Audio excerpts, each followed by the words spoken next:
Well, as the head of critical care at the Ottawa Hospital, Dr. Kwadwo Kyeremanteng says he prides himself on using a holistic approach to find solutions in the Canadian healthcare system. He's written a book called Unapologetic Leadership, and it draws on his extensive experience as an ICU physician during the pandemic. To tell us more, Dr. Kyeremanteng joins us now from Ottawa to join us on the show today. Thanks so much for being here. Thanks for having me, Kelsey. So, Doctor, what inspired you to write this book? Really, Kelsey, it was my experience throughout the pandemic. You know, we had some times where leadership was great, but there were times where it was lacking. And especially when we look at our marginalized and racialized communities, when we look at our kids and how we let them falter when it came to school closures and how it affected their mental health, their physical health. So I really felt like we were making a lot of decisions from a place of fear, and we really needed to lean into our values. And so I wanted to provide a roadmap for how, if something like this happens again, how we really should be approaching things. Doctor, in one of the chapters, you mentioned that healthcare is, I believe, the canary in the coal mine of emerging workforce challenges. What challenges here are you referring to?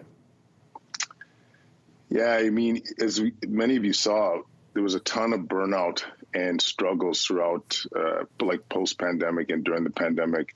And we saw that in other areas, like education, as an example. Teachers are tired, they're stretched. So we really need to think about ways how we can support them, how we can invest in these areas, such as our education and in healthcare. So I think the canary is that a lot of areas in workforces are struggling, and we need to provide them with support. Doctor, you are on a mission to transform healthcare in Canada. How do you envision a better healthcare system? What steps are needed to get there? So maybe the most immediate step I think that we could do at this time is take away barriers, Kelsey. Like if you think about how many docs right now are foreign trained and have the skills to help out, especially when we look at, you know, in my city, there's 20% of the population doesn't have a primary care, doesn't have a family doctor.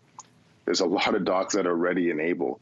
You know, we look at the ability for me, like I'm in Ottawa, if I wanted to try and practice in Alberta, because I'm not registered in that province, that's another barrier for me to be able to help out. So I think a key aspect to try and improve healthcare at this time, that would be the easiest step, would be just to eliminate barriers.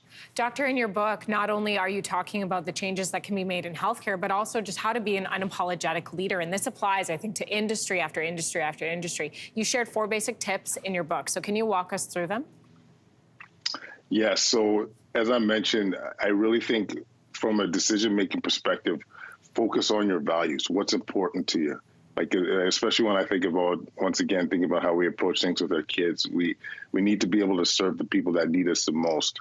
The second point would be always favor action. You know, when our group, we saw how things were faltering. We started a charity called Bridges Over Barriers. We started a Black mentorship program for Black youth that wanted to get into medicine. Like when you act and not let fear overwhelm you, beautiful things can happen. And the third thing would be really encouraging folks to think outside the box and creating an environment where that's safe. But, you know, in healthcare right now, we're in a crisis, and we need those creative solutions, and we need people that are front and center, that are on the ground. We need to hear their ideas on how we can improve our healthcare system. And the last thing is really embrace diversity and inclusion.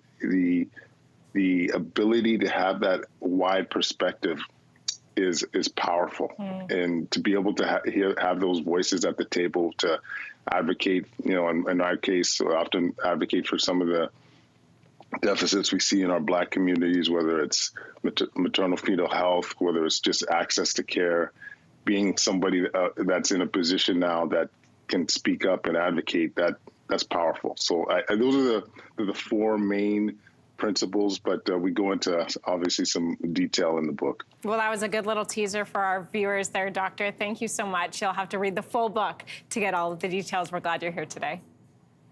Thanks so much, Kelsey. Unapologetic Leadership is out now. Hey, thanks for watching. If you liked this, be sure to subscribe here, or you can check out more Your Morning videos right here.